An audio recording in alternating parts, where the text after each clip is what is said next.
meron tayong bisita sa anihan.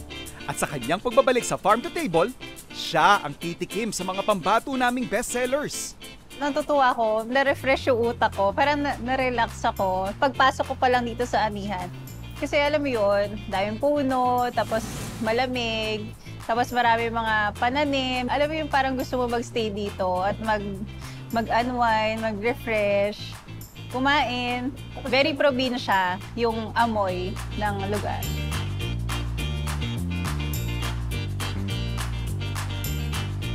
Hey, Mom, here. Forage green from our organic enhanced garden. And we have cured egg. So instead of cheese, cured egg po ang ginagamit natin, Ma'am. Egg yolk. Yes, Ma'am. Yes. Thank you. Tikman natin yung anihan salad dito. Masarap. Kasi, for me kasi usually pag salad, di ba? Kailangan light lang yung taste niya. Tapos yung dressing niya, siguro may vinaigrette. So for me, masarap kasi serve yung salad na may lutong pa, may crunch pack. Saka nakakatawa guys, meron siyang pansit-pansitan. Nakita ko kasi may mga pananim sila doon sa labas ng anihan restaurant na pwedeng gawin dito sa salad or sa mga iba pang menu nila dito sa anihan restaurant. So this is our caldo ng hipon po. So we have a shrimp and then as you can see meron po tayong pansit-pansitan and pumpkin seed po. Yung shrimp yan and stock.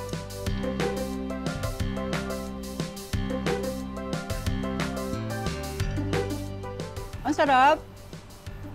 Surprisingly creamy yung caldo. Kasi usually pag caldo, di ba? Clear broth lang. Ito kasi, para nilagyan nila ng cream, yung pansit-pansitan, medyo mapait kasi yung lasa niya. So nagbabalance siya dun sa hipon. Hindi na siya masyadong malansa kasi may pangontra dun sa lansa. Malalasahan mo kasi yung pait, di ba? Pwede na ito iulam sa kanin. Alam mo yun? So, Chef, this is our black pancit buko. So, ang ginamit po natin dyan is yung young coconut shreds. Yung coconut shreds. Yes po. And kaya po siya naging black, ginamit po natin is squid ink po. Guys, first time ko makakatikim ng black pancit buko. Usually kasi, nakakatikim ako ng pansit. Yung pansit miki, bihon, sotanghon na black, na may tinta ng pusit. Tapos, meron din siyang pusit. So, tikman natin.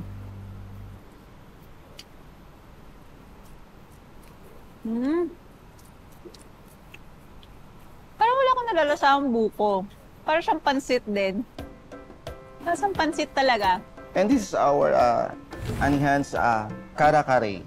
So ito, ang galing oh, meron silang tuile. So tuile kasi para siyang pancake na may mga flavor na ginagamit siya pang garnish. Alamang tuile. Ang galing no, may alamang tuile. Siyempre, pag kare-kare dapat may kanin. Uy, wait lang. May nakita ko. Parang meron ditong kara beef na balat. Yung nag-stand out na dish for me is the kare-kare. Normally kasi gamey yung kara beef eh. Malambot siya. Even yung kara beef skin, malambot. Kaya na-impress ako kasi even the alamang, or bagoong tuile, ginawa nilang as garnish na tuile. This is our anihan's main dish. Chicken halang-halang, ma'am. As you can see, meron po tayong basil leaves on the top and chili. So it's also similar with parang chicken Bicol Express. Very aromatic yung flavor. Yung gata, manamis-namis ng kaunti. So tignan natin, pag may kasamang chicken. So for me, masarap siya, manghang, at saka naglalangis ang gata. That's how you cook a gata. Dapat ina-extract na yung natural oil habang niluluto siya para lumabas yung totoong lasa ng gata. So one of the best seller po dito sa anihan is pata and munggo. Munggo? Yes, Chef. Tikman natin with sausawan.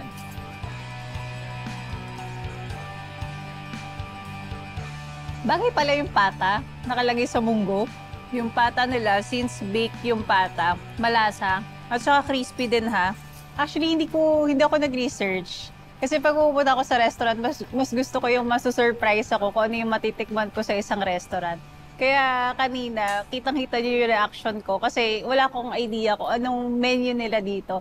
And lahat, masarap. Kasi para sa akin, pag sinabing sustainable gastronomy, kung ano yung yung mga inihahain nila dito or yung kinikita nila sa restaurant, itinutulong nila sa isang foundation.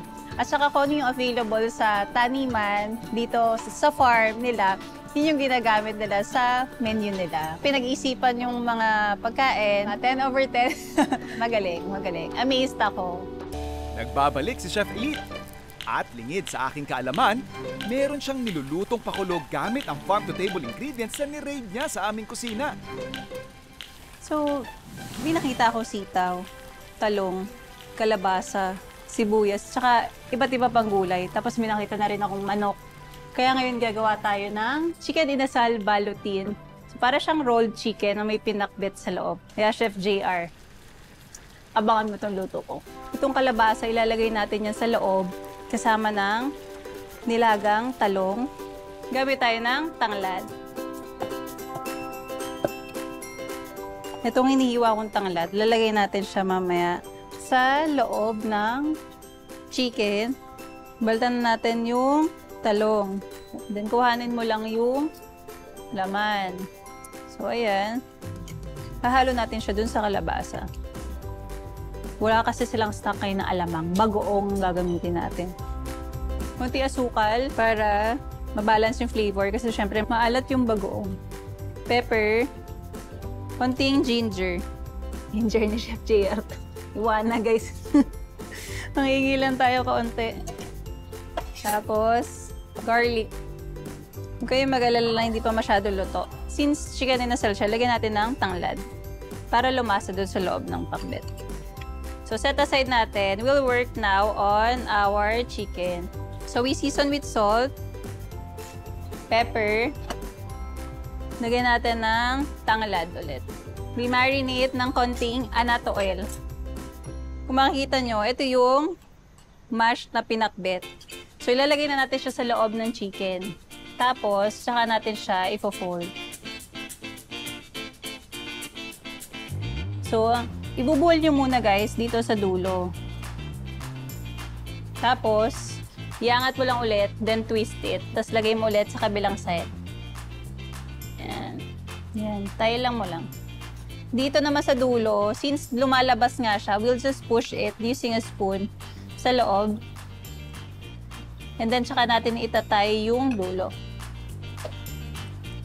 So, ito, kapag nasil nyo na yung loob, we'll just pull it dito. And then, baliktarin mo lang siya ulit. So, yun yung ilalagay natin dito, sa likod. Para sealed talaga siya. Okay.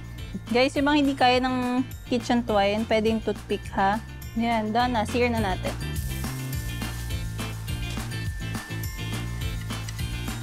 Lagyan natin ng konting color using the annatto oil.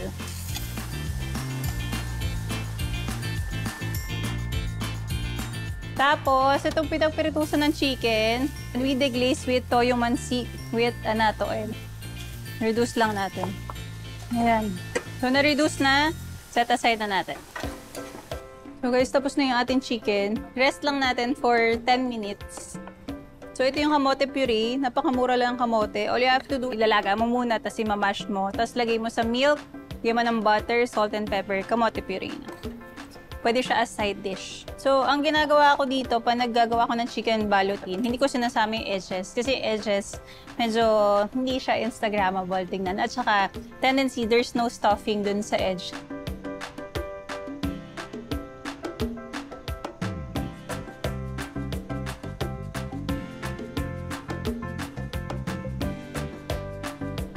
Chicken balutin inasal pinakbet with kamote puree. Sa'yo din galing yan yung debone chickens. Sa kusina mo din galing yan.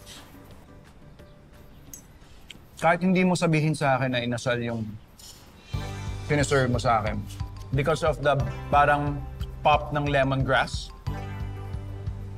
alam ko na kaagad na you were aiming for that. The inasal. Very nice. Well done. Well seasoned. Tapos syempre may mga ganito ka na Yan, galing yan doon sa labas nyo. Saka yung isa pa. Coca-Cola, marami ako dyan. Lahat yan, dyan galing sa kitchen mo, Chef. Very nice. Thank you, Chef. Thank you so much.